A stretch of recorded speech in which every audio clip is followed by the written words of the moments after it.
الحمد لله الحمد لله نحمده ونستعينه ونستغفره ونؤمن به ونتوكل عليه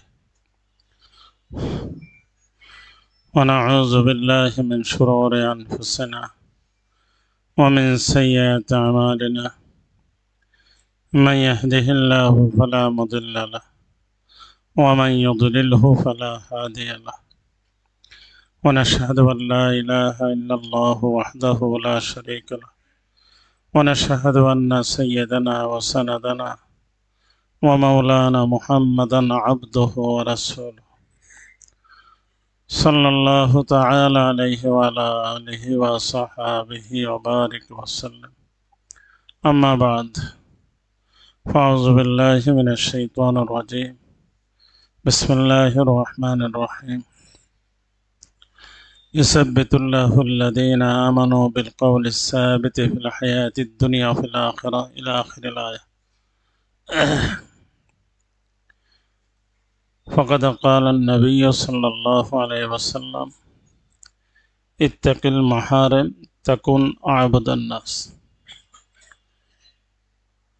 وعن مالك رضي الله أنه قد بلغك يعني الفضل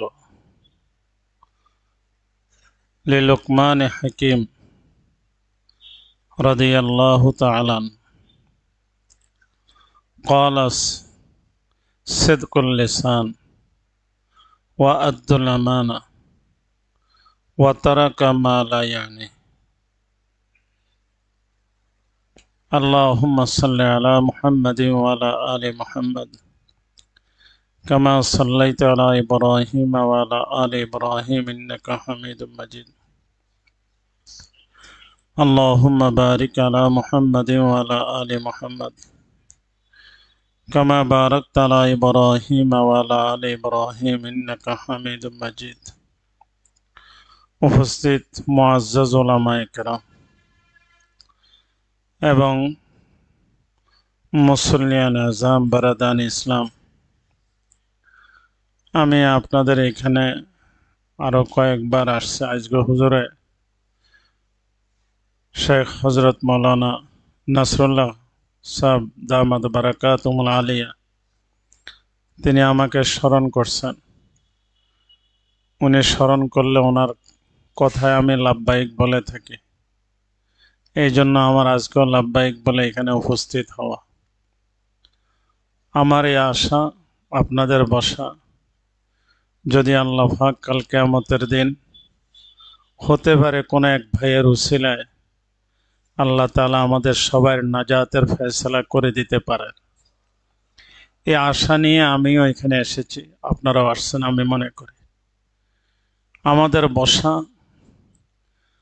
আমাদের আশা যদি লেওয়াজহিল্লাহ হয়, তাহলে এই আশা বসাটাই আপনার আমার জন্য কাল কিয়ামতের দিন আশা করি নাজাতের জরিয়া হয়ে যাবে।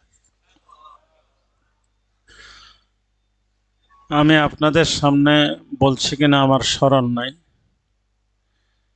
গঙ্গোহী রহমতুল্লাহ আলাইহির আমার জানা মতে তিনজন খলিফা ছিল বাংলাদেশে, দুইজন মশহুর মারুফ। একজন হলেন মাওলানা জমিরুদ্দিন সাহেব, হাটহাজারীর যে চারজন বাণী তাদের মধ্য থেকে একজন। আরেকজন হলেন উজানির কারি ইব্রাহিম সাহেব হুজুর। আরেকজন ছিলেন লালমনিরহাট উত্তরবঙ্গের এদিকে, আমি নামটা এই মুহূর্তে ভুলে গেছি, উনি একটু মজ্জুব টাইপের ছিলেন। আমি ওনার মানা জমিরুদ্দিন সাহেব হুজুরের জীবনের মধ্যে ওটা পাইছি। একবার উনি হাটহাজারী আসছেন ওনার সাথে দেখা করতে, তো মানা জমিরুদ্দিন সাহেব সবকে ছিলেন, সবক রেখে ওনাকে ইস্তেকবাল করার জন্য নিচে নেমে গেছে। তো উনি বলছেন যে উনি হযরত গঙ্গোহী রহমতুল্লাহ আলাইহির মাঝে আছে। আমি ছোট্ট একটা কিতাব রিসালার মধ্যে দেখেছি, এই তিনজন হযরতে গঙ্গোহী রহমতুল্লাহ আলাইহির আমাদের এই এলাকার, এই বাঙ্গালের কৃতি সন্তান ছিলেন। যখন হাটহাজারী মাদ্রাসা হয় নাই, আমি একবার মেখল মাদ্রাসায় ভর্তি হয়েছিলাম পড়ার জন্য, কিন্তু আমার কপালে নাই, এই জন্য আর জোটে নাই। 1 মাস যাওয়ানোর পরে আমার পকেট খালি হয়ে গেছে, লজিংও নাই। রসুলের সুন্নত 3 দিন আদায় করছি, করে দেখছি আর রাস্তা খুলতেছে না। তো মতন সাহেব হুজুরের কাছে যাই বলছে, হুজুর অন্য চিন্তা করো, আমার তো কোনো লজিং টজিং এর কোনো ব্যবস্থা নাই। তো আমি বাধ্য হইয়া আমাদের দেশের কিছু সাথীর সঙ্গে ছিল মশওয়ারাতে কলেজে, সারিয়া মাদ্রাসায় চলে যান। তো সারিয়া মাদ্রাসা আমি 1 বছর পড়ছি। সেখানে আমার একজন হুজুর ছিলেন, মানা সুলাইমান সাহেব। হুজুরের কাছে আমি কাঞ্জত ডাকা 1 পড়ছি। হুজুর হলো এই ঘটনার প্রথম রাবি, আমি ওনার কাছ থেকে এই ঘটনাটা শুনেছি। সেটা হলো, তখন হাটহাজারী মাদ্রাসা হয় নাই, এর আগে মাদ্রাসা হলো নাজিরাত মাদ্রাসা। হাটহাজারীর আগের মাদ্রাসা হলো চট্টগ্রাম নাজিরাত মাদ্রাসা। তো নাজিরাত মাদ্রাসা সালানা জলসাতে কারি ইব্রাহিম সাহেব রহমতুল্লাহ আলাইকে দাওয়াত করছেন। হজরতের পরিবহন ছিল ঘোড়া, উনি ঘোড়ায় চড়ে চলতেন অথবা ফালকিতে করে যেতেন। বেশিরভাগ উনি 80 ভাগ সফর করতেন ঘোড়ায় চড়ে। এই চাঁদপুরের থেকে তিনি চট্টগ্রাম নাজিরাত ঘোড়ায় চড়ে গেছেন। তো সেখানে যে যখন বয়ান শুরু করছেন, উনি হলেন নোয়াখালীর একেবারে আঞ্চলিক ভাষায় কথা বলেন, নির্ভেজাল উনি নোয়াখালীর মানুষ। চট্টগ্রামের ভাষা সম্পর্কে আপনারা অনেকেই জানেন। ওনার ভাষা বুঝতেছেন না, এই জন্য শ্রোতারা স্বাভাবিক অবস্থায় একটু চিল্লে বলেন চট্টগ্রামের ভাষায়, কেন মুলবি আইনে ইবের কথা আনা ন বুঝি, ইবে কি খতে আনা ন বুঝির। তো কথা একটু সুরহাঙ্গামার মতো হয়েছিল। আর হুজুর জিজ্ঞাসা করছে, তখন মাইক ছিল না, মানা নাসরুল্লাহ শাহ হুজুর, তখন টিনের দিয়ে চুঙ্গা বানাইতে হয়, চুঙ্গা দিয়ে ওয়াজ করতেন। তো হজরতে জিজ্ঞাসা করছেন যে এরা কি চিল্লে কেন করে। তো মুআদ্দাবা আন্দাজে মোহতাম সাহেব হুজুর বলছেন যে, হুজুর আপনাদের নোয়াখালীর ভাষা আমাদের চট্টগ্রামের লোকে বুঝে কম, এই জন্য একটু 2-1টা লোক হুজুর তো দেখতে পুরো মজমায় সুরাঙ্গামা করতেছে। তো কারি ইব্রাহিম সাহেব রহমতুল্লাহ আলাই বলছেন, আপনি আপনাদের ভাষায় বলেন, অল্প সময়ের জন্য যেন এরা চুপ থাকে, বুঝে আসুক বা নাই আসুক যেন চুপ থাকে। উনি নোয়াখালীর ভাষায় বলছেন, ইয়ো আজ দেখতে পাচ্ছি আন্নগ ভিতরে হেদায়েত হান্দাই যেতে আছে, আন্নগ ভিতরে হেদায়েত হান্দাই যেতে আছে। এটা নোয়াখালীর ভাষা। তো আমার ওস্তাদ মৌলানা সুলাইমান সাহেব হুজুর বলছেন, অন্ততপক্ষে ওই মজমাতে 10,000 লোক ছিল, একজনকে আল্লাহ পাক মাহরুম করেন নাই, সবাইকে আল্লাহ পাক হেদায়েত নসিব করে দিয়েছে। আমার এই ঘটনা শোনাইবার অর্থ হলো, আপনার আমার ভিতরে এখলাস নেই, এই মজমার মধ্যে একজনের ভিতরে যদি এখলাস থাকে, লিল্লাহিয়ত থাকে, ওনার উসিলে আমাদের সবার জন্য কাল কিয়ামতের দিন হয়তো নাজাতের জরিয়া বনে যেতে পারে। এই জন্য আমরা বুঝে আসুক বা নাই আসুক, আমাদের শেখ ও মুর্শিদ হজরত মৌলানা ইব্রাহিম পান্ডু, আফ্রিকার হজরত যে আসছেন, হজরত এবার ওই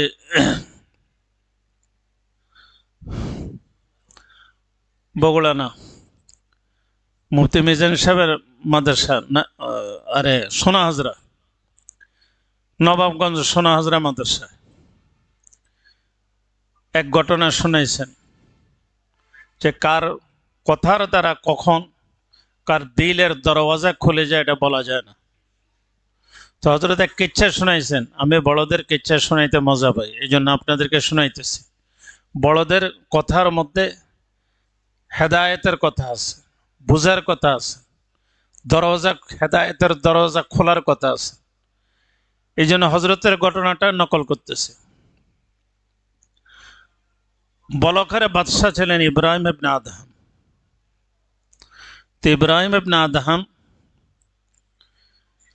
যিনি তার শোবার ঘরে যখন যাইতেন, শুতে যাইতেন, তখন তার কৃতদাসীর দ্বারা ওনার খাটটাকে সাজানো হইতো ওই জমানার বাদশার বাগানে যত রকমের ফুল আছিল প্রত্যেকটা ফুল প্রতি ধরনের ফুল দিয়ে পুরা রুম সাজাইতে হতো, বিছনা সাজাইতে হতো, যেন উনি এই কাইত হলো যেন সব ধরনের ফুলের গ্রান পান। রাত্রে ওই দিকেও ফুলের গ্রান আসে, চতুর্দিক থেকে যেন ফুলের গ্রান আসে। এই ফুলের গ্রানের উপরে তিনি শুইতেন আর এই আরাম আয়েশের মধ্যে জিন্দেগি কাটাইতেছিলেন। তো সব সময় এই কৃতদাসে ওনার বিছনা গুছাইতেন আর এই বিছনা ঠিকঠাক করে দিতেন, ফুল সজ্জায় সজ্জিত করে দিতেন। তো একদিন এই বান্দির মনে এই কথার স্পৃহা আসছেন যে বাদশাহ প্রতিদিন ঘুমায়, এই বিছনা একদিন শুয়ে দেখি কেমন লাগে। যেহেতু আমি প্রতিদিন বিছনা আমিই করি, এটার মধ্যে শুইতে কি জানি মজা, একটু দেখে লই। তো শুইছিলেন, এই কৃতদাসের কি হয়ে গেছে, ঘুম এসে গেছে। আসার পরে বাদশাহ এসে দেখছে যে তার বিছনায় এই কৃতদাসী ঘুমাই রয়েছে। বের হয়ে যেয়ে তাৎক্ষণিকভাবে প্রধানমন্ত্রীকে ডাকছেন, ডেকে বলছেন এর বিচার এখন করতে হবে। এত বড় দুঃসাহস, আমার বিছনার উপরে শুইছে। তাৎক্ষণিকভাবে জরুরি বিচার বৈঠক ডেকেছেন, জরুরি কোর্ট ডেকেছেন। ডাকার পরে সিদ্ধান্ত হয়েছে তাকে এই অপরাধের জন্য 100 দোরনা মারতে হবে। কেন সেই দুঃসাহস দেখাইছে? তো এই দুঃসাহস কেন দেখাইছেন, এই জন্য তার উপরে 100 দোরনা। এটা আবার দেরি করা হবে না, এখনই বাস্তবায়ন করা হবে। জল্লাদকে ডাকা হয়েছে। তো হজরত বলেন জল্লাদকে ডাকছে। জল্লাদ যখন নাকি বান্দির উপরে দোররা প্রথম বেতাঘাত করেছেন, এ অট্ট হাসি দিয়ে হাসতে শুরু করছে। বাদশার রাগার উঠছে, লাগাও। আরেকটা লাগাইছে, আরো হাসতেছেন। তখন করছে আরেকটা লাগাও, আরেকটা লাগাই, আরো হাসতেছেন। আর লাগাইতে যাওয়ার পরে করছে থামো, এটাকে এদিকে এসো, তুমি হাসতেছো কেন? তোমার কানবার কথা, ব্যথা পেয়ে হাসার কারণ কি? হাসার তোমার হিত কি? আমি কারণ জানতে চাই। আমি হাসতেছি এই জন্য যে আমি আধা ঘন্টা ঘুমাইছি এই বিছনার উপরে। এই যে অপরাধে আমার পিঠের উপরে 100 দোররার ফয়সালা হয়ে গেছে, 3টা বাস্তবায়িত হয়ে গেছে। আমি হাসতেছি যিনি প্রতি রাত্র এই বিছানার ফুল সজ্জার মধ্যে শুয়েছিলেন, কাটাইছেন, কাল কিয়ামতের মাঠে তার পিঠের উপরে কি পরিমাণ দোররা পড়বে, এর ফিকির করে আমি হাসতেছি। ওনার কি উপায় হবে? এই কথাটা কি কখনো ওই লোকটা কি কখনো চিন্তা করেছে? এই কথার সঙ্গে সঙ্গে বাদশাহ ইব্রাহিম ইবনে আদহামের হজরত বলেন তার দিলের দরওয়াজা খুলে গেছে। তাৎক্ষণিক বাদশাহ হাত ছেড়ে দিয়ে জঙ্গলে চলে গেছেন আল্লাহকে পেতে। তো এই জন্য কার কথার দ্বারা বান্দি ছিল, বান্দির এই কথার দ্বারা ইব্রাহিম ইবনে আদহামের দিলের দরওয়াজা খুলে গেছেন। তিনি কে, তার মারফত, তার পরিচয় পেয়েছেন যে আমাকে আমার খালেক, আমার মালিকের সাথে সম্পর্ক জুড়তে হবে, তাহলে আমার কি হবে জীবনের সার্থকতা, নলে জীবনের কোনো সার্থকতা নেই। তো আমাদের এই মজলিস, আমাদের এই আল্লাহওয়ালাদের সংস্রবে যাওয়া আসা, ওঠা বসা, এই জন্য আপনার আমার যিনি খালেক, আপনার আমার যিনি মালিক, যদি তার সাথে আপনার আমার সম্পর্ক জড়ে যায় তাহলে আর কিছু লাগবে না। এই ধরনের এক কিচ্ছা শুনাইছেন মুফতি আব্দুর রশিদ সাহেব এবারকার সফরে। তা আমি মোতারজম ছিলাম ওইখানকার। তো হজরতে শুনাইছেন আরেক কিচ্ছা, আরেক বাদশাহ হারুনুর রশিদের। বাদশাহ হারুনুর রশিদের সেটা হলো বাদশাহ হারুনুর রশিদ তার সরকারি কর্মচারীদের উপরে সন্তুষ্ট হয়েছেন। এই সন্তুষ্ট হওয়ার কারণে বাদশাহ হারুনুর রশিদ এলান করে দিয়েছেন যে আমার কাছে যা চাইবে কালকে সব তাকে তাই দেওয়া হবে। পরের দিন রাজ দরবারে যারা আসছে এক এক মন্ত্রী, আমি চট্টগ্রামের ডিসি হতে চাই, দিয়ে দিলাম। আরেকজন খুলনার দায়িত্ব নিতে চান, দিয়ে দিছে। যেটা চাইছে তাকে এটাই দিয়ে দিছে। কোন কর্মচারী, কোন কৃতদাসী কাউকে বাদ দেন না, সবাইকে দিয়ে দিছে। শুধু একজন বাকি ছিল, সেও একজন কৃতদাসী ছিল। সে বাদশাকে পিছনে থেকে পাকা করে বাতাস করতেছিলেন।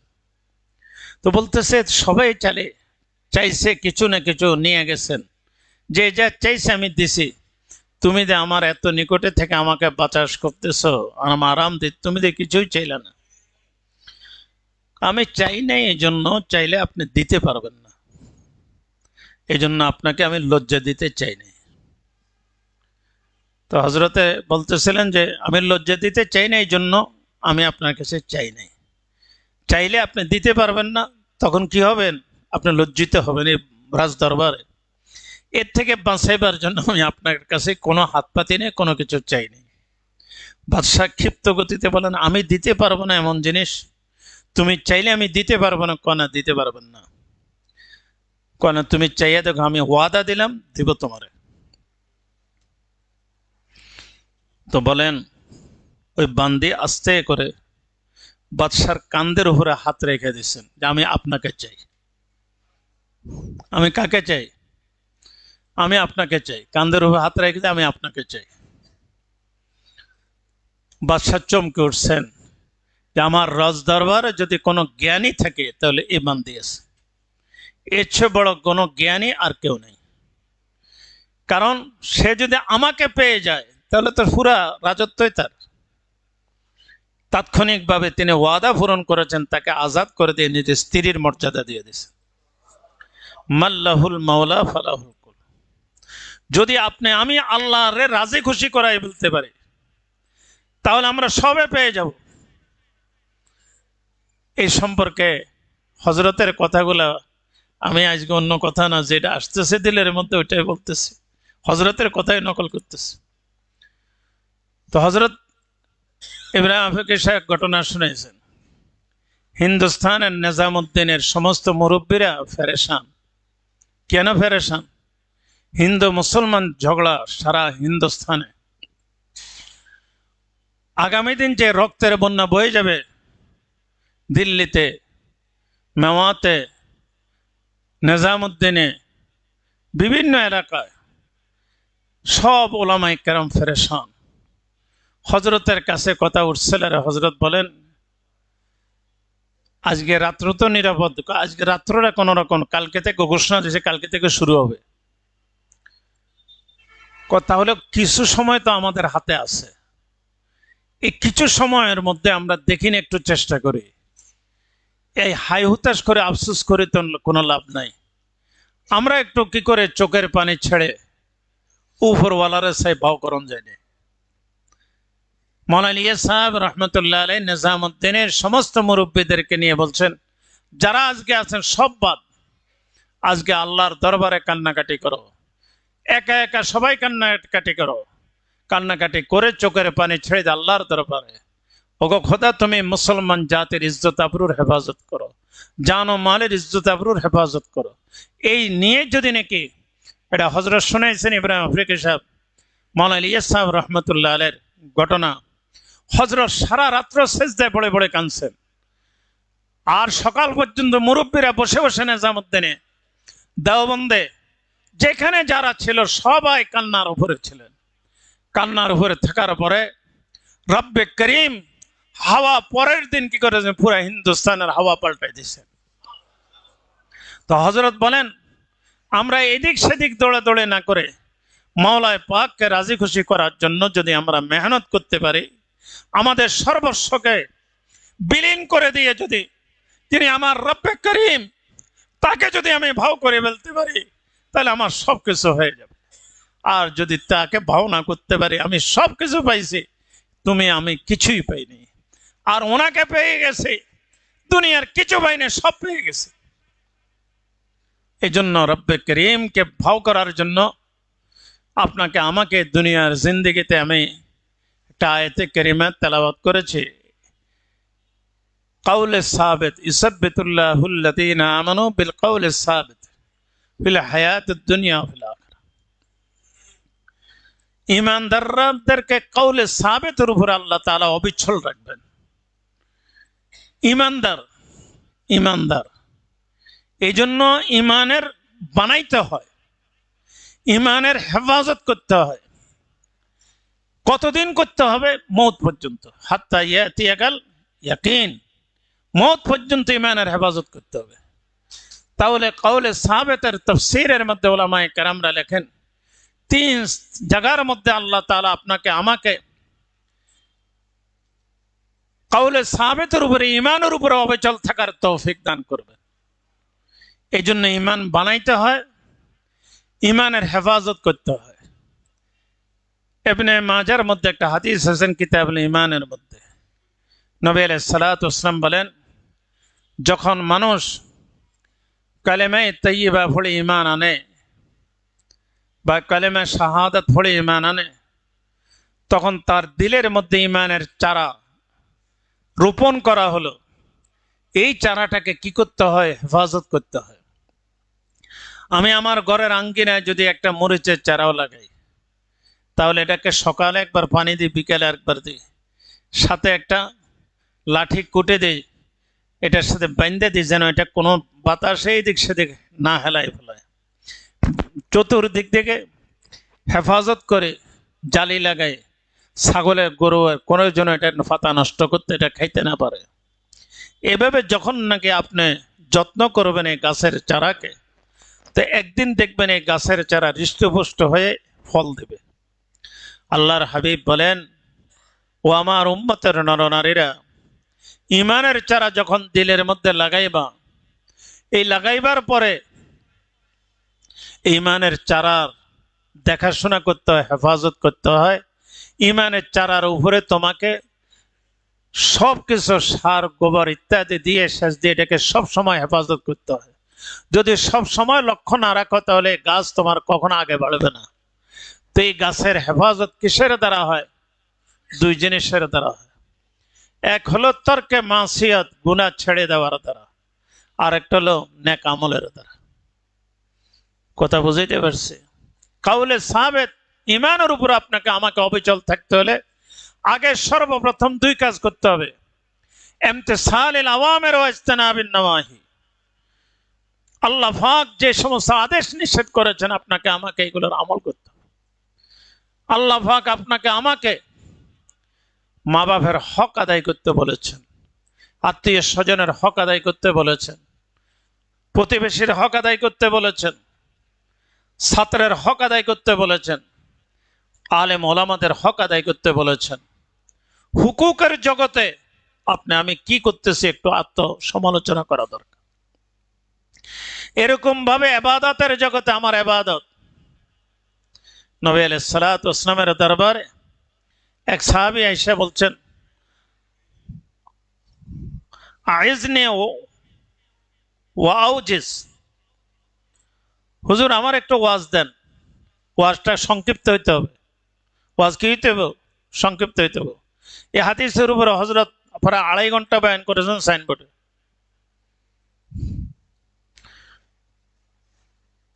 ওয়াজ দিবেন আমাকে রাসূলের, কিন্তু ওয়াজটা সংক্ষিপ্ত। সংক্ষিপ্ত কতটুকু ওয়াজ? তো হুজুর ওয়াজ দিয়েছেন 3টা। কয়টা ওয়াজ? একটা হলো, যে নামাজগুলো তুমি পড়বা এটা জীবনের শেষ নামাজ মনে করে পড়বা। 2 নম্বর বলা হয়েছে যে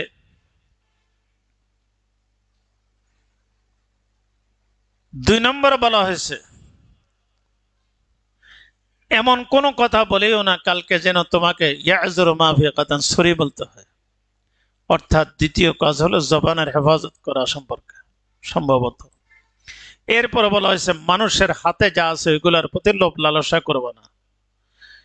তো আমার এটা বলার উদ্দেশ্য না, উদ্দেশ্য হলো আজকে সামনে কথা বলবো 2-4টা সময় কুলাইলে, সেটা হলো ইবাদতের জগতে সবচাইতে উত্তম ইবাদত হলো নামাজ। এই নামাজ আপনার আমার জীবনের শেষ নামাজ মনে করে হুজুর বলছেন নামাজগুলোকে পড়া। আমার নামাজ আমি কয় রাকাত পড়ছি মাঝে মধ্যে কইতে পারি না। আমার এক সাথী ছিলেন, আল্লাহ তাআলা যেন ওনাকে জান্নাতের আলা মাকাম দান করেন, মরহুম হয়ে গেছেন। মালিবাগ মাদ্রাসার শেখুল হাদিস ছিলেন। পীরজঙ্গি মাদ্রাসারও ছিলেন, দারুল উলুম দেওবন্দে আমার সাথে ছিল, উনি 1 নম্বর হয়েছেন। আমাকে কোনো সিরিয়ালও ছিল না, এত জেহেনি মানুষ ছিলেন। মুফতি সাহেব হুজুরের কাছে বায়াত ছিলেন, মুফতি মাহমুদ সাহেবের কাছে। এরপরে আর যোগাযোগ হয়নি। হজরত আসার পরে হজরতের এন্তেকাল, আমরা হজরতের সাথে মোরাজাত করছি। তো এক সফরের মধ্যে চট্টগ্রাম, আমরা নাজিরহাট, নানুপুর, ধর্মপুর, হাফেজ কাসম সাহেব হুজুর যে মাদ্রাসা নতুন করছেন হাজারিতঞ্জাউনুর, ওইখানে যাই আমাদের খানা খাবো। তো রওনা দিচ্ছিলাম, আরে আমাদের পিছনের সাথীর একটু কথাবার্তা বেশি কইছে। তো হজরতে কথা থামে, এবার হজরত খুব কৌশলী মানুষ। তো হজরতে বলছে যে আজকে যে ফজর নামাজ পড়ছো তোমরা, প্রথম রাকাতে কোন কেরাত পড়ছে ইমাম সাহেব এটা বলো, দ্বিতীয় রাকাতে কোন কেরাত পড়ছে এটা বলো। তো আমি বললাম, হজরত যদি বলেন, আমার তোমারও তো আমি জিজ্ঞাসা করি নাই, তোমারও তো আমি জিজ্ঞাসা করিনি, যাদেরকে জিজ্ঞাসা এদেরকে জবাব দিতে কো। আমাদের হজরতের আল্লাহ পাক অনেক উঁচু মাকাম, দিলের চিকিৎসা করতে পারেন ধরে ধরে। সবাই হাক্কা ভাক্কা খাই, কেউ বলতে পারে নাই।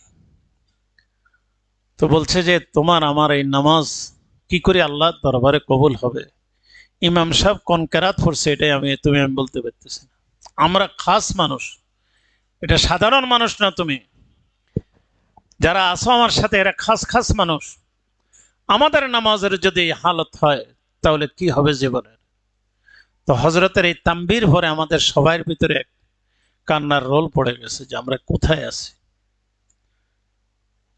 এই জন্য রসুল করিম সাল্লাল্লাহু আলাইহি ওয়াসাল্লাম বলেন ওই সাহাবীকে, তোমার প্রথম ওয়াজ হলো এই নামাজটাকে জীবনের শেষ নামাজ মনে করে পড়বা। যদি আমি মনে করেন আজকের এই নামাজ, মাগরিবের নামাজ আমার জীবনের শেষ নামাজ হতে পারে, তাহলে আমি এই নামাজটাকে কত সুন্দর করে কিভাবে আল্লাহর দরবারে পেশ করব। তো হুজুর ওই সাহাবীকে বলেন, তোমার এই নামাজটাকে তোমার শেষ নামাজ মনে করে পড়বা।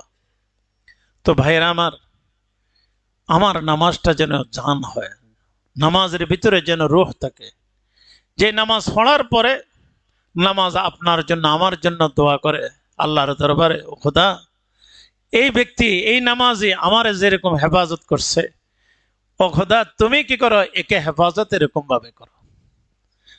আর কিছু নামাজ আছে যে নামাজ বদদোয়া করে আপনার আমার জন্য, কি কয়, দাইআতিনি, আমাকে যে সে সর্বনাশ আমাকে নষ্ট করেছে, খোদা তুমি তারা নষ্ট করে দাও। এই জন্য আপনার আমার নামাজের মধ্যে জান সৃষ্টি করার জন্য হজরত বলেন, জীবনের শেষ নামাজ মনে করে খুশুখুজুর সাথে নামাজ পড়ো। আমাদেরকে মৌলানা মুস্তাফা সাহেবের মাদ্রাসায় তাম্বিহ করেছেন সবাইকে, কার আগে কে যায় বসবো, সুন্নত পড়ে যায় বসে গেছে। আমরা হুজুরের মাসালা জানি না, মুসাফিরের হালতে ফরজ পড়লে চলে, সুন্নত না বলে কি দরকার। তো এই জন্য সুন্নত পড়ে সবাই বসে গেছেন। হজরত উঠেই সর্বপ্রথম, তোমাদের কি কাজ বসে বসে এতক্ষণ করছো আমরা বলো। সব আগুয়াবিন কেন পড়লে না, আগুয়াবিন কেন পড়লে না, কি কি সমস্যাটা তোমাদের ছিল, তোমরা সুন্নত পড়ে বসে গেছো, কেন আগুয়াবিন পড়লে না, তাহলে আমার পিছনে ঘুরে তোমাদের লাভটা কি হবে। হজরত সাথে সাথে আমাদেরকে তাম্বিহ করেছে। তো এই জন্য ভাইয়ের আমার এই মজলিস গুলা বসার অর্থ হলো আপনার আমার আমলের জিন্দিগি যেন তৈরি হয়। তো যদি আপনার আমি কলেমা তাকাজা অনুযায়ী জিন্দিগি যাপন করতে পারি, তাহলে আপনার আমার ইমান কি হবে, মজবুত হবে। এই ইমান কতদিন পর্যন্ত ইমান নিয়ে, যতক্ষণ পর্যন্ত মৌতের বিছানায় শুয়ে ইমানের সঙ্গে রূহটাকে আল্লাহর দরবারে পেশ না করতে পারবো, ততদিন পর্যন্ত আপনাকে আমাকে ইমানের হেফাজতের জন্য চেষ্টা করতে হবে। হযরত ইমাম আহমদ ইবনে হাম্বল রহমতুল্লাহ আলাইহি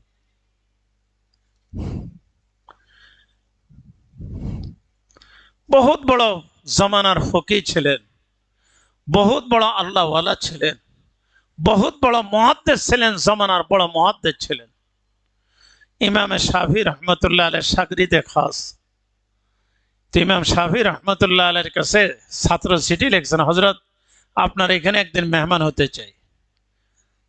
ওস্তাদ শুনে খুব খুশি হয়েছেন যে কোন দিন আসবে আমার একটু জানাইও। জানাইছেন, নির্ধারিত সময় গেছেন। ইমাম শাফি রহমতুল্লাহ আলাই ওনার মেয়েকে বলছেন যে আমার কাছে আজকে যুগের শ্রেষ্ঠতম যিনি মুহাদ্দিস তিনি আসবেন। এই জমানার ওই জমানার সবচাইতে বড় মুহাদ্দিস, এই জমানার সবচাইতে বড় ফকিহ, এই জমানার সবচাইতে বড় আল্লাহওয়ালা তিনি আমার কাছে আসবেন, তার মেহমানদারি হওয়া চাই। সেভাবে সাধ্য অনুযায়ী মেহমানদারির ব্যবস্থা করেছেন। করার পরে খাইতে যখন বসছেন, দস্তরখানে যা ছিল সব সাফ সাফ করে এলেছে, কিছু আর রাখেন, সব খাইয়ে ফেলছেন।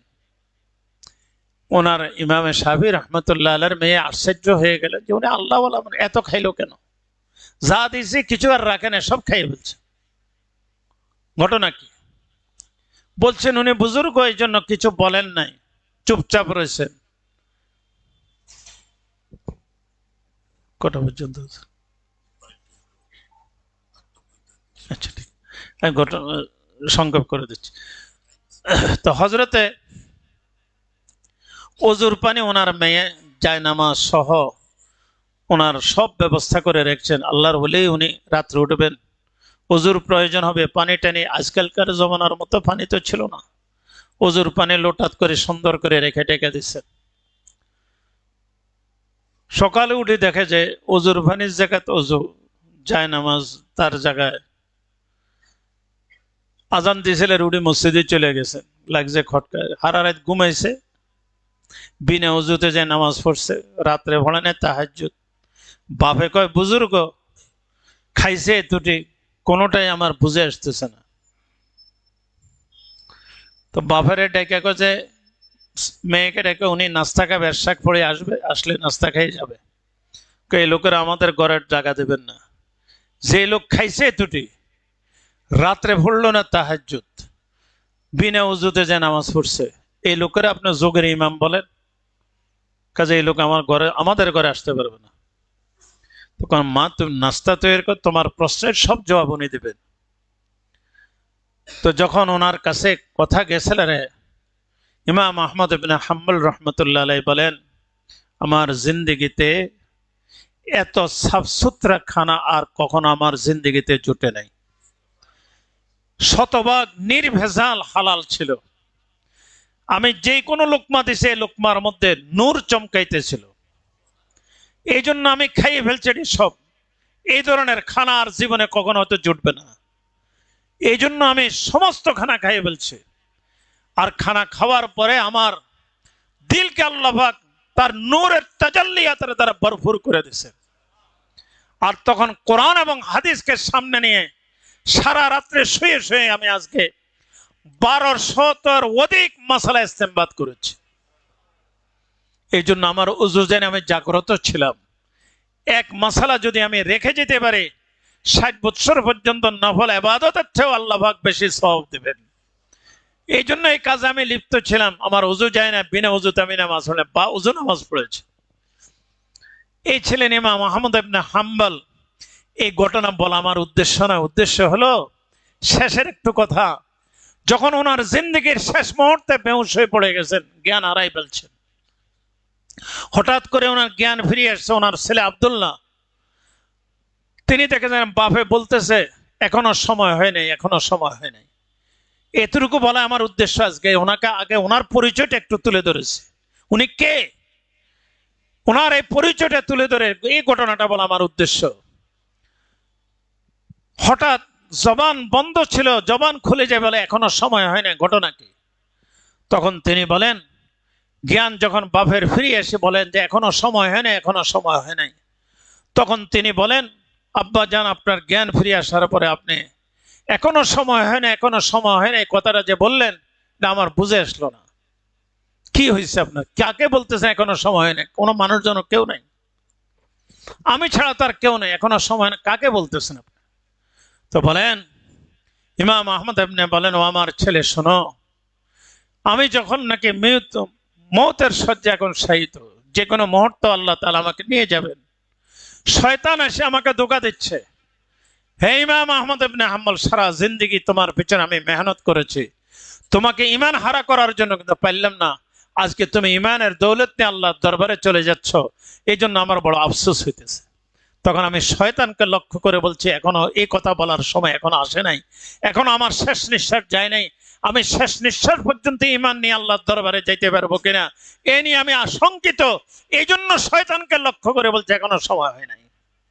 ওনার মতো লোক যদি এই কথা বলতে পারে, তাহলে আপনার আমার অবস্থাটা কি হবে? এই জন্য আমাদের হযরত বলেন, ইমানের বানাইতে হবে, ইমানের হেফাজত করতে হবে। ইমান বনে কিসের দ্বারা? নেক আমলের দ্বারা। ইমানের হেফাজত হয় তর্কে মাসিয়াতের দ্বারা, গুনাহ তরকের দ্বারা, গুনাহ ছেড়ে দেওয়ার দ্বারা আপনার আমার ইমান হেফাজত হবে। আর নেক আমলের দ্বারা ইমানের যে চারা লাগাইছেন এটা মজবুত হতে থাকবে।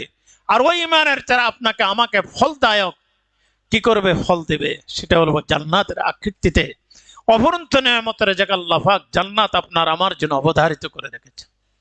তো যারা নাকি কাউলে সাবেত হবে, ইমানের উপর অবিচল থাকবে, ইমানের দৌলত নিয়ে যখন দুনিয়ার থেকে যাবার পথ হবে, তখন আল্লাহ তাআলা তার ইমানের উপরে বেঁচে থাকার জন্য 3 জায়গায় তাকে সহযোগিতা করবেন। কয় জায়গায়?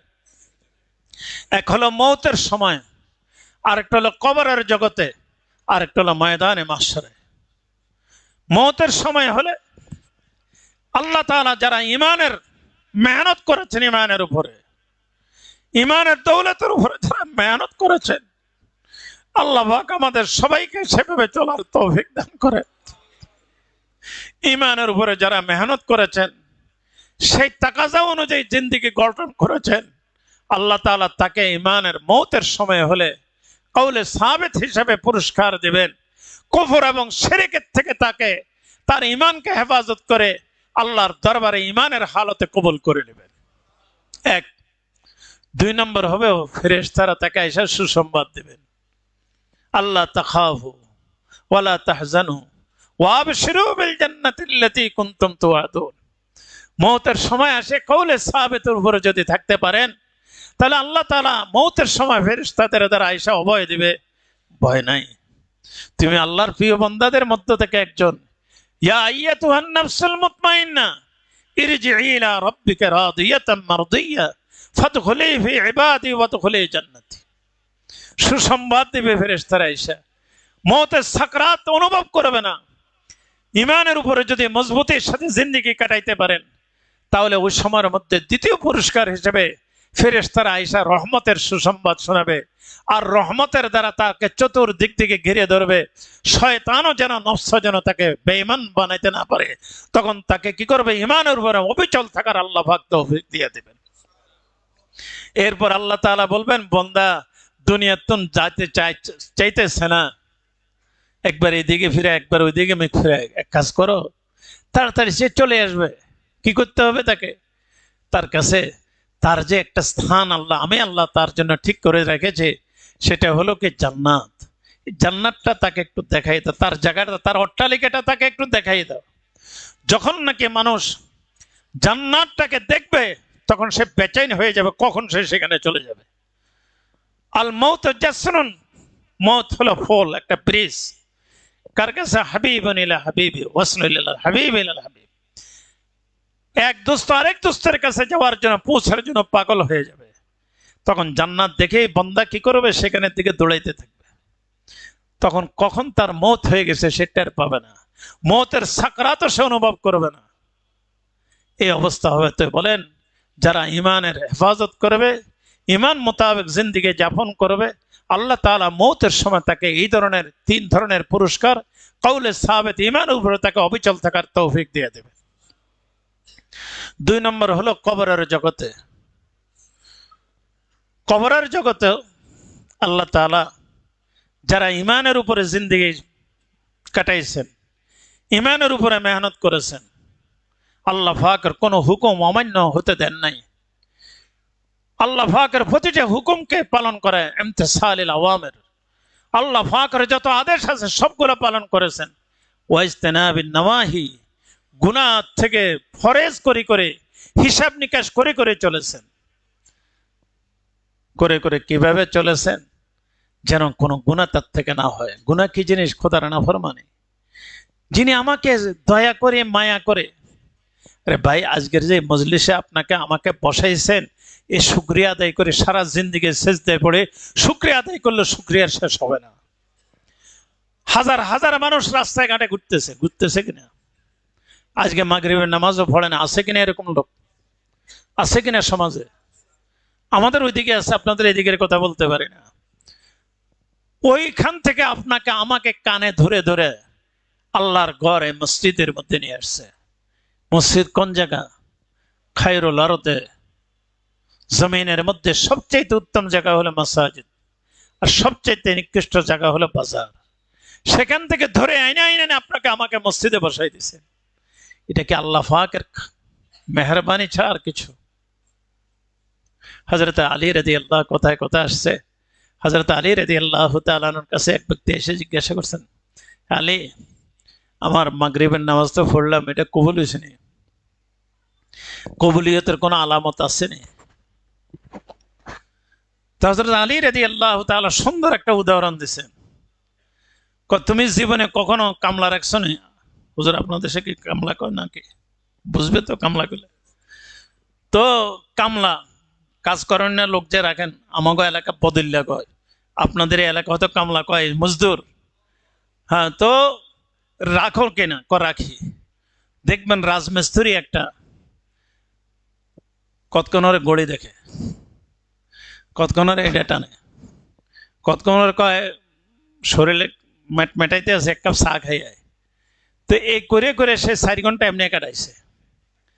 মালিক কি কয়? সন্ধ্যা পর্যন্ত আল্লাহ তো আমরা হেফাজত করে, সন্ধ্যা হলে আজকের টাকাটা দিয়ে কয় স্যার কালকে আসতাম না, কনা তোমার দরকার নেই, আমার আর কাজের দরকার নেই, তুমি যাও। আরেক ব্যক্তি দেখছেন কোনো ধোকাবাজি করে না, সকাল থেকে সন্ধ্যা পর্যন্ত কাজটা ঠিকঠাক মতো করছে, করার পরে কয় যে ভাই কালকে তুমি কাজে চলে এসো। হযরত আলী রাদিয়াল্লাহু তাআলা বলেন, যদি দেখো যে তোমার মাগরিবের নামাজের পরে এশার নামাজ পড়ারও আল্লাহ পাক তৌফিক দিয়েছেন, তাহলে বুঝতে হবে তোমার মাগরিবের নামাজের প্রতি আল্লাহ পাক খুশি হয়ে গেছে। এই জন্য তোমাকে এশার নামাজে আসার আল্লাহ পাক তৌফিক দিয়ে দিছে। এটা আমার কথা না, হযরত আলী রাদিয়াল্লাহু তাআলার কথা। কাজে আপনাকে আমাকে যে দিনে কাজে লাগাই রাখছেন, এটা আল্লাহর দরবারে শুকরিয়া আদায় করা দরকার।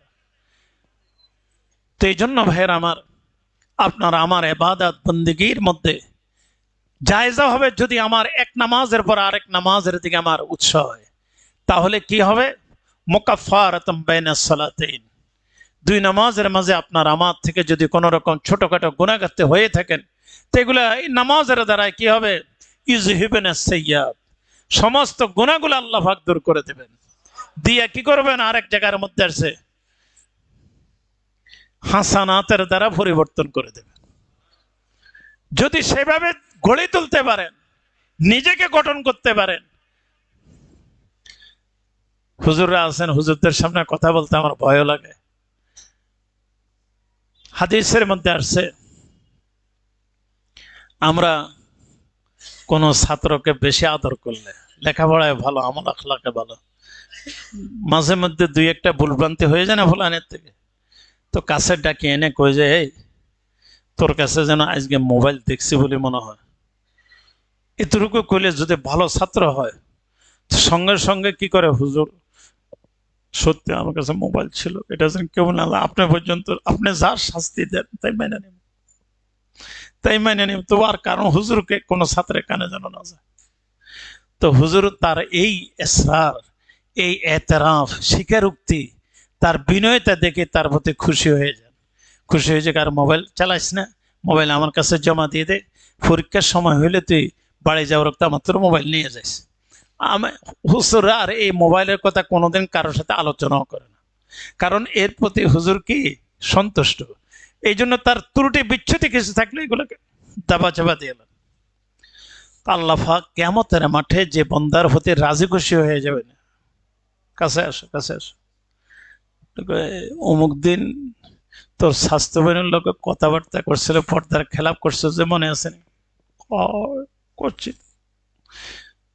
অমুক দিন মিশা কথা কইছিলি, মনে আছে? অমুক দিন বাজারে যে অমুকের ঠকাইছিলে, মনে আছে রে? এই ছোটখাটো গুণা যেগুলা সব স্মরণ করাই দিতেছে, এর ভিতরে আমেশা হয়ে যেতেছে, ছোট গুলা ধরতেছে, বড়গুলা ধরলে জানি কি হবে, পেরেশান হয়ে যেতেছে। আল্লাহ পাক বলেন, হে বান্দা, তোর এই গুনাহগুলোর উপরে দুনিয়াতে আমি আমার সাত্তারিয়তের চাদরের দ্বারা ডেকে রেখেছিলাম।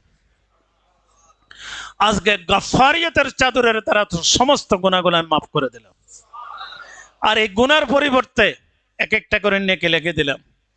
যখন এই কথা কইছে বন্ধা, তখন খোদা আমার তো এগুলো হলো ছোট গুনাহ, বড় বড় গুনাহ তো আছে। এই কথা কইলে বন্ধা আল্লাহ হেসে দিবেন, আল্লাহ হেসে দিবেন, রসুল হেসে দিচ্ছেন। যারা এই হাদিস আমরা পড়াই এখানে আমরা হেসে দিই সুন্নত। তাহলে বন্দা কজাত্র ওইগুলোর পরিবর্তে তোরে নেকি লিখে দিলাম, যা। আল্লাহ যখন বন্দার প্রতি রাজি খুশি হয়ে যান, তো রাজি খুশি এমনি হয় না, রাজি খুশি করাইবার জন্য কিছু মুজাহাদা লাগে, কিছু ত্যাগ লাগে, কিছু শিকার লাগে, কিছু কুরবানি লাগে। তাকবীরুলের সাথে নামাজ পড়তে কুরবানি লাগবে। আজান দিলে মুয়াজ্জিনের ইয়া আইয়ুহাল্লাযীনা আমানু ইযা নুদিয়া লিস-সালাতি মিন ইয়াউমিল জুমআতি ফাসাউ ইলা যিকরিল্লাহ, যদি আয়াত নাযিল হয়েছে খাস ঘটনার ব্যাপারে, হুকুমটা তো হলো আম, সব নামাজের ব্যাপারে। আপনি যদি মুয়াজ্জিন আজান শোনার সাথে সাথে সমস্ত কাজ কারবার ছেড়ে দিয়ে চলে আসেন, প্রতি কদমে আল্লাহ তাআলা একটা করে নেকি, আর বাম পা উঠাইবার সাথে সাথে একটা করে গুনাহ মাফ হইতে থাকবে। যতক্ষণ পর্যন্ত মসজিদে থাকবেন ততক্ষণ পর্যন্ত আপনার আমার আমল নামার মধ্যে আল্লাহ পাক নামাজের সওয়াব লিখতে থাকবেন। এইভাবে নিজের জীবনটাকে একটু গঠন করে চিন্তা করে করে করে করে করে ইবাদতগুলো করেন না, দেখবেন আল্লাহ তাআলা আপনাকে কোত্থেকে কই নিয়ে গেছেন কল্পনাও করতে পারবেন না। তো এই জন্য কবরের জগতের মধ্যে আল্লাহ তাআলা আপনাকে আমাকে ইমানওয়ালা জিন্দেগি যদি বানাইতে পারেন, তাহলে মুনকির নাকিরের সওয়াল জবাবটা আল্লাহ পাক নিজে কুদরতি ভাবে আপনাকে তালকিন করে দেবে। আমি একটা কথা বলে থাকি, দৈনিক ফরজ নামাজ কয় রাকাত? 17 রাকাত। 17 রাকাত কিনা? সুন্নতে মুআক্কাদা কয় রাকাত? 12 রাকাত। এই কয় রাকাত হলো 29। 29 রাকাত না? 17 আর 12 29। আচ্ছা বলেন তো, আপনাকে আমি একটা প্রশ্ন করি, ছোট্ট প্রশ্ন। কোন ছাত্র যদি নাকি প্রতিদিন একটা প্রশ্নের জবাব 29 বার ইয়াদ করে, এই প্রশ্নের জবাব কখনো ভুলবে? হ্যাঁ? আপনি ফরজ নামাজে বলতেছেন আলহামদুলিল্লাহ রাব্বিল আলামিন, সমস্ত প্রশংসা যিনি রব্বুল আলামিন, জগতের যিনি প্রতিপালক, তিনি আমার রব, সেই রবের প্রশংসা আমি করতেছি। তাহলে আপনাকে যখন জিজ্ঞাসা করে মান রাব্বুকা, বলবেন? কে প্রশ্নের উত্তর বলবেন? কেউ বলবে না। নফল বাদ দিলাম, দৈনিক যদি আপনি বলে হুজুর আমরা তো ইমাম সাহেবের পিছনে 17 রাকাত পড়ে, ইমামের কেরাত আপনার কেরাত, ইমামের একবার আলহামদুলিল্লাহ রাব্বিল আলামিন পড়া আপনার আমার সবার জন্য এটা আলহামদুলিল্লাহ রাব্বিল আলামিন। এই প্রশ্ন ইয়াদ হয়ে যাবে। আপনি আমি কেরাত শুনতেছি, জেহরি নামাজের মধ্যে সররি নামাজের মধ্যে ইমামের কেরাত আপনার আমার কেরাত সমতুল্য। তাহলে 29 বারে যদি প্রশ্নের জবাব আপনি আমি ডেলি ইয়াদ করি, তো মান রব্বুকা বলার সঙ্গে সঙ্গে তো বলে দেব রব্বি আল্লাহ, আমার রব আল্লাহ, আমার রব আর কেউ ছিল না, আল্লাহ। আমি দুনিয়ার থেকে প্রতিদিন ইয়াদ করে আসছি।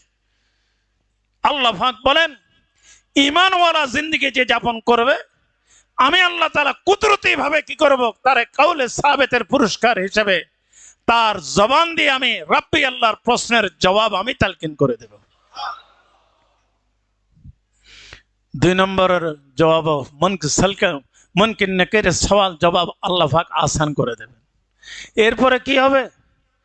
কবরকে এতটুকু প্রশস্ত করে দেবেন, মাদ্দা বাসর হাদিসের মধ্যে আসছে, আপনার আমার দৃষ্টিশক্তি যতটুকু যাবে ততটুকু পর্যন্ত আপনার আমার কবরকে আল্লাহ পাক প্রশস্ত করে দেবে। তাহলে ঈমানওয়ালা জিন্দেগি বানাইবার প্রয়োজন আছে কিনা? আর ঈমানওয়ালা জিন্দেগি বানাইতে হলে 2 কাজ, নেক আমল বেশি বেশি করা, গুনাহকে বেশি বেশি করে ছেড়ে দিতে হবে। জানা অবস্থায় কোনো অবস্থায় যেন গুনাহ না হয়, সদা সর্বদা এই কথার আপনার আমার নজরে থাকতে হবে, কোনো অবস্থায় যেন আমার দ্বারা কোনো গুনাহ সাদর না হয়। তো কবরের জগতের মধ্যে প্রশ্নের এক নম্বর, আপনার আমার সওয়াল জবাব মুনকির নাকিরের কি করে দেবেন? আল্লাহ তাআলা সহজ করে দেবেন। দুই নম্বর হব, ফেরেশতারা আইসা অভয় দেবে যে তুই মনে করিস না তুই একা একা, আমরা আছি তোর সাথে। আমি এটা প্রায় বলেছি, আগেও বলেছি, আমাদের চট্টগ্রামের বেদাতি ভাইরা কবরের পাহারাদারের ব্যবস্থা করেন। আমার লগে কাতারে এক ড্রাইভার ছিল চট্টগ্রামের, ইউনিট ড্রাইভারের মসজিদে বড় সাদা মানুষ ছিল। বাড়ি থেকে আইসে গেছে, আমার আম্মা মারা গেছেন, আমারে শেষ করে দিয়েছে তোর আর মৌলবীরে। কি করছে কয়, হেরা 50,000 টাকার নিচে রাজি হয় না। 50 চট্টগ্রামের বাসায় কইছে আমারে, তোর আর মৌলবীরা 8 জন 50,000 টাকা ন ছাড়ে হবা কিনলে গে, আমার মার কবর পাহারাদারি করণ লাগবো, এর কমে হলে এরা রাজি হয় না। এটা কখনকার ঘটনা বলতেছে? 92 ঘটনা বলতেছে, 92 ঘটনা।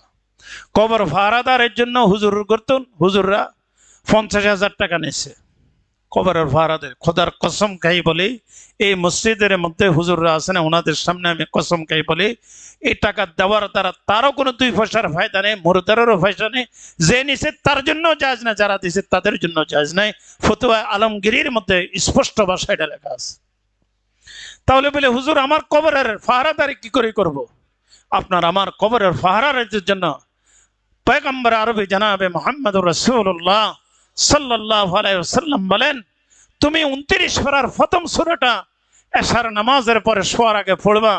16 বছরের একটা যুবক আকৃতি ধারণ করে কিয়ামত পর্যন্ত তোমার কবরের পাহারাদারি করবে। যে যত বেশি কোরআনে কারীমের তেলাওয়াত করবে, তার কবরকে আল্লাহ তাআলা নূরের দ্বারা ভরপুর করে দেবেন, নূরের দ্বারা আলোকিত করবেন।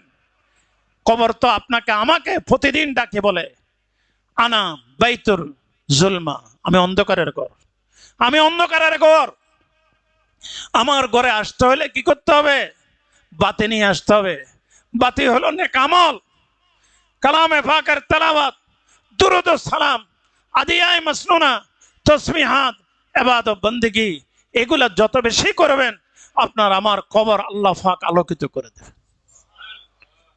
এরপরে কি কইব আল্লাহ, কারণ বন্দারে ডিস্টার্ব করিস না। নাউমুন কা নাউমুল আরুস, প্রথম বিবাহ রাত্রি যখন যেরকম নির্বিঘ্নে করে, একে এভাবে ডিস্টার্ব করিস না। জান্নাতের লেবাস, জান্নাতের বিছানা ব্যবস্থা করে দেশে আরামসে ঘুমাইতে থাকো। কিসের কারণে হবে? ইমানওয়ালা জিন্দিগি যদি নাকি তৈরি করতে পারেন, ইমানওয়ালা জিন্দিগি যদি নাকি বানাইতে পারেন, ইমান নিয়ে যদি আল্লাহর দরবারে রূহকে সমর্পণ করে দিতে পারেন, তাহলে কবরের জগতের মধ্যে আল্লাহ তাআলা আপনাকে আমাকে এইভাবে কি করবেন? পুরস্কারে পুরস্কৃত করবেন, কাউলে সাবেত আল্লাহ পাক নসিব করে দেবেন। 3 নম্বর জায়গা হলো, তৃতীয় স্থান উলামায়ে কেরামরা লেখেন ময়দানে মাহশর, ময়দানে মাহশরের মধ্যে কবরের 3 প্রশ্নই যথেষ্ট, আরো 5টা প্রশ্ন আছে। ময়দানে মাহশরের প্রশ্ন আরো কটা হবে? 5টা হবে। আন উমরিহি ফিমা আবলা, হায়াত কোন কাজে ব্যয় করছো? হায়াত এটা কোন কাজে ব্যয় করছেন? গান বাজনায়? আল্লাহ জানে, আমি কসম খাই বলি না। ওই দিন একজনে বলতেছে, বাংলাদেশের যুব সমাজ আর বৃদ্ধর সবাই মিলে গড়ে 5 ঘন্টা মোবাইলের পিছনে সময় নষ্ট করে। হেবেলের জরিপ লাগায় দেখছে 5 ঘন্টা করে সময় নষ্ট করে মোবাইলের পিছনে। সত্য মিথ্যা আমি জানি না, প্রত্যেকে নিজে জায়েজ আলেন। যুবক সমাজ তারা বৃদ্ধ কন জওয়ান কন সবাই মোবাইলের পিছনে সময় নষ্ট করে। আল্লাহর হাবিব বলেন, কাল কিয়ামতের মাঠে আন উমরিহি ফিমা আবলা, তোমার হায়াত কোন কাজে ব্যয় করেছো? এটা আল্লাহ তাআলা কি করবেন? জিজ্ঞাসা করবেন। এই হায়াত কোন কাজে ব্যয়? মোবাইলের পিছনে। এই মোবাইলের পিছনে ব্যয় করানোর লেগে তোমার দুনিয়াতে আমি পাঠাইছিলাম। কাল কিয়ামতের মাঠে আপনাকে আমাকে আন উমরিহি ফিমা আবলা, এই হায়াতের জবাবদিহি করতে হবে। 2 নম্বর হবে ওয়ান শাবাবিহি ফিমা আবলা, জওয়ানিকাল কি কাজে ব্যয় করছো? 3 নম্বর হবে কোন পথে পয়সা কামাই করছো? চাঁদাবাজি করি, ঘুষের টাকা, সুদের টাকা, কিস্তির টাকা, কিস্তে লাগাইয়া চক্রবৃদ্ধি সুদ, মানুষের রক্ত চুষা, মানুষের উপরে জুলম ও জিয়াদতি করে পয়সা কামাইছো। এই প্রশ্নের জবাব দিতে হবে। এটা আমার কথা নয়, পয়গম্বর আরবি জনাবে মুহাম্মদুর রাসূলুল্লাহ সাল্লাল্লাহু আলাইহি ওয়াসাল্লামের কথা। এতটুকু শেষ না, কামাই আপনার হালাল পথে। ওয়াফিমান ফাকু, কোন কাজে ব্যয় করছেন, হালাল পথে না হারাম পথে, কোন কাজে ব্যয় করছেন, এটারও জবাবদিহি করতে হবে। এরপরের প্রশ্ন হবে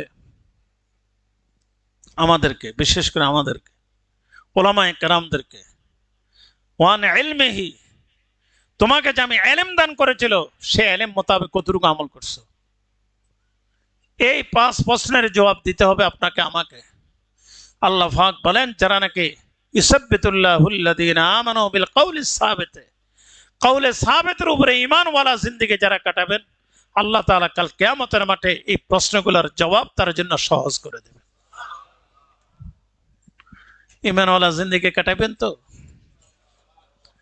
আরেকটা পুরস্কারে পুরস্কৃত করবেন, বলছেন যে ফুলসেরাত বিজরেনে পার হয়ে যাওয়ার ব্যবস্থা করে দেবেন যদি কওলে সাবিত ঈমানওয়ালা জিন্দেগি বানাইতে পারেন। আরেকটা পুরস্কার হবে ময়দানে মাহশরের মাঝে আপনাকে আমাকে পুরস্কারে পুরস্কৃত করবেন, সেটা হলো আপনার আমার নামে আমার ডান হাতে আল্লাহ পাক দান করে দেবেন। যে ডান হাতে পেয়ে গেছে হা অমুক রাও কিতাবিয়া, হা অমুক আমার নামে আমার ডান হাতে আসছে, দেখেন দেখেন দেখেন আমার রেজাল্ট এত ভালো হয়েছে, খুশিতে আত্মহারা হয়ে যাবেন। ঈমানওয়ালা জিন্দেগি যদি আপনি আমি বানাইতে পারি, আর ঈমানওয়ালা জিন্দেগি আসে আমি আপনাদেরকে বলেছি 2 আমলের দ্বারা, নেক আমল তরকে মাসিয়াত, এই 2 জিনিসের দ্বারা। গুনাহ তালাশ করে এটা কি গুনাহ কিনা নিজে না জানলে, খটকা লাগলে হুজুরদের কাছে জেনে নেবেন। যদি খটকা না লাগে আপনার নিজেরই কইছে ফাস্তাফতি কলবক, তোমার কলবের তুমি জিজ্ঞাসা করো, কলব বলে দিবে এটা গুনাহ না গুনাহ না। তোমার কলবের সাক্ষী দিবে এটা গুনাহ কি গুনাহ না। আর কারো কাছে ফতোয়া লয়ে যাওয়া লাগতো না, তোমার নিজের কলবে বলে দিবে এটা গুনাহ না গুনাহ না। তো এই জন্য ভাইয়ের আমার, ঈমানওয়ালা জিন্দেগি যদি নাকি আপনি আমি বানাইতে পারি, তো আল্লাহ পাক পুরস্কারে পুরস্কৃত করবেন 3 জায়গার মধ্যে, মওতের সময়, কবরের জগতে, ময়দানে মাহশরে। সময় আর নাই, আমি একটা হাদিস আপনাদের সামনে পড়েছিলাম। আমার শেখ ও মুর্শিদ ইব্রাহিম আফ্রিকি সাহেব এই শব্দটা বলেছেন, ওনার তর্জমাটা করে দিয়ে আমি শেষ করে দিচ্ছি।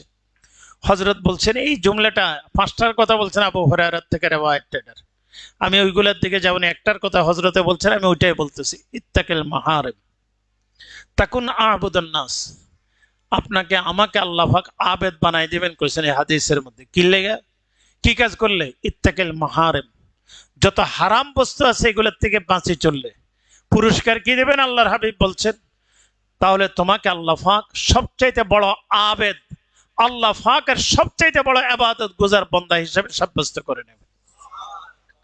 হারাম বস্তুর থেকে বাঁচতে পারলে, ঘুষ খাওয়া হারাম, সুদ খাওয়া হারাম, জেনা করা হারাম, চুরি করা হারাম, ব্যভিচারী করা হারাম, মিথ্যা কথা বলা হারাম, সুগলখড়ি করা হারাম, কিনা কফট ইত্যাদি যা আছে এগুলো সব হারাম। এইগুলোর থেকে যদি আপনি আমি বাঁচতে পারি, আল্লাহর হাবিব বলেন তাকুন আবুদান নাস, তুমি সবচেয়ে বড় আবেদ হয়ে যাবে। আমাদের শেখ ও মুর্শিদ বলেন এই উপরে হযরত লম্বা আলোচনা করেছেন, সময় নাই আর।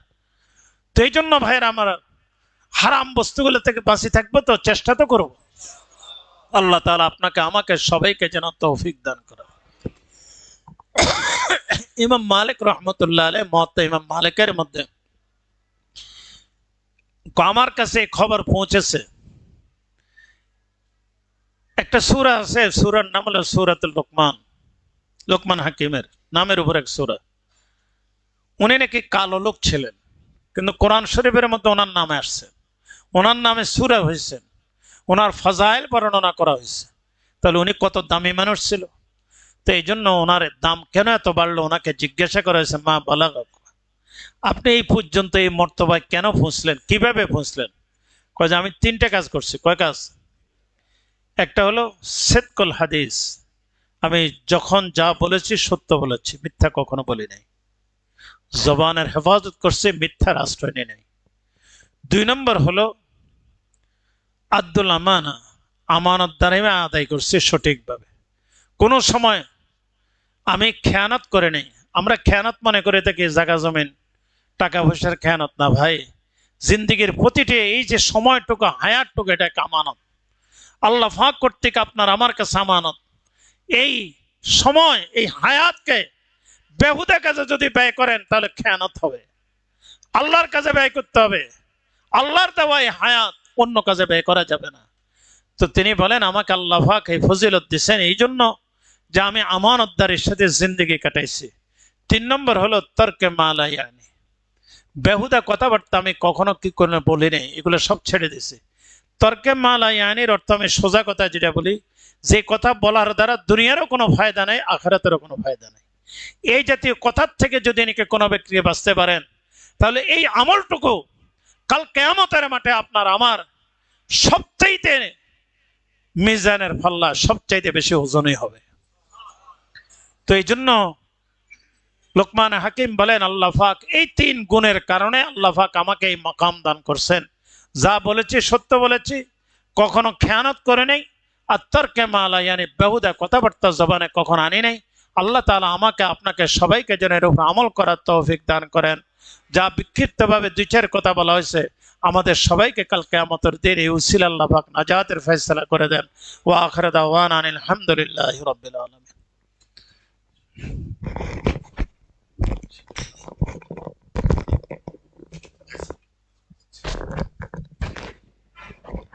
মুয়াজ্জিন সাহেব আজান দিয়ে দেন।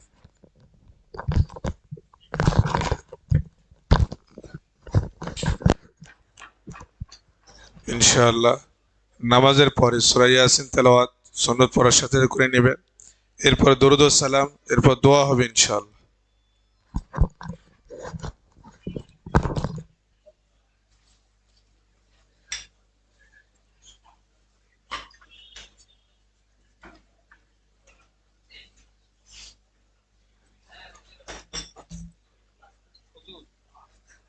সালাত তো সবার সেহাত লাগবে।